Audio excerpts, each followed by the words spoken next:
ప్రజలకు ఆహ్లాదకరమైన వాతావరణాన్ని కల్పించేందుకు కూటమి ప్రభుత్వం కట్టుబడి ఉందని మంత్రి కొల్లు రవీంద్ర అన్నారు. కృష్ణా జిల్లా మచిలీపట్నంలోని జిల్లా పరిషత్ సెంటర్ వద్ద ధర్మాన చెరువు సుందరీకరణ పనులకు ఆర్టీసీ చైర్మన్ కొనకళ్ళ నారాయణరావు కూటమి నాయకులతో కలిసి మంత్రి శంకుస్థాపన చేశారు.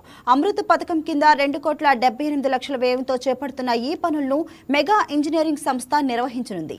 రాష్ట్రాన్ని మరింత ఆహ్లాదకరంగా తీర్చిదిద్దేందుకు ముఖ్యమంత్రి చంద్రబాబు చిత్తశుద్ధితో కృషి చేస్తున్నారని చెప్పారు. ఇప్పటికే మచిలీపట్నంలో పలు అభివృద్ధి కార్యక్రమాలు వేగంగా సాగుతున్నాయని, ధర్మాన చెరువును బందరు ఐకాన్ గా అభివృద్ధి చేస్తామని తెలిపారు.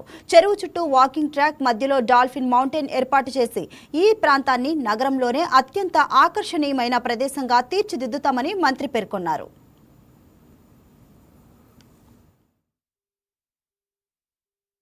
మచిలీపట్నం మున్సిపల్ కార్పొరేషన్ పరిధిలో మరి ఎన్నో సంవత్సరాలుగా ఇక్కడ చెరువు ఉంది. ఆ చెరువుని డెవలప్ చేయాలని చెప్పి సంకల్పించడం జరిగింది.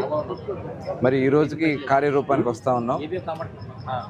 జిల్లా పరిషత్ దగ్గర ఉన్నటువంటి ఈ ధర్మాన్ చెరువు మొత్తాన్ని కూడా డెవలప్ చేయడానికి దగ్గర 2,76,00,000 రూపాయలతో ఈ చెరువుని సుందరీకరణ చేస్తూ ఉన్నాం. చుట్టూ వాకింగ్ ట్రాక్ కానీ, లైటింగ్ కానీ, అలాగే ఇక్కడ పిల్లలకి ప్లేయింగ్ ప్లేసు, అదేవిధంగా కాఫీ షాప్ కూడా ఏర్పాటు చేయడానికి ఒక ప్రణాళిక తయారు చేసుకోవడం జరిగింది. అవసరమైతే ఇంక ఎస్టిమేట్స్ పెంచడానికి కూడా దానికి ఎంట్రన్స్ గేట్ కానీ, పార్కింగ్ కానీ ఇవన్నీ కూడా అవైలబిలిటీ చేసుకోవడం జరుగుతుంది. ఇది చాలా ఉపయోగపడుతుంది. బందర్ పట్టణానికి ఒక చక్కటి సుందరీకరణలో భాగంగా డెఫినెట్గా ఇది ఒక ఐకానిక్ సెంటర్గా మిగులుతుందని చెప్పి తెలియజేసుకుంటూ, ఇది మెగా కంపెనీ వాళ్ళు దీన్ని వర్క్ చేస్తూ ఉన్నారు. వాళ్ళకి టెండర్ వచ్చింది.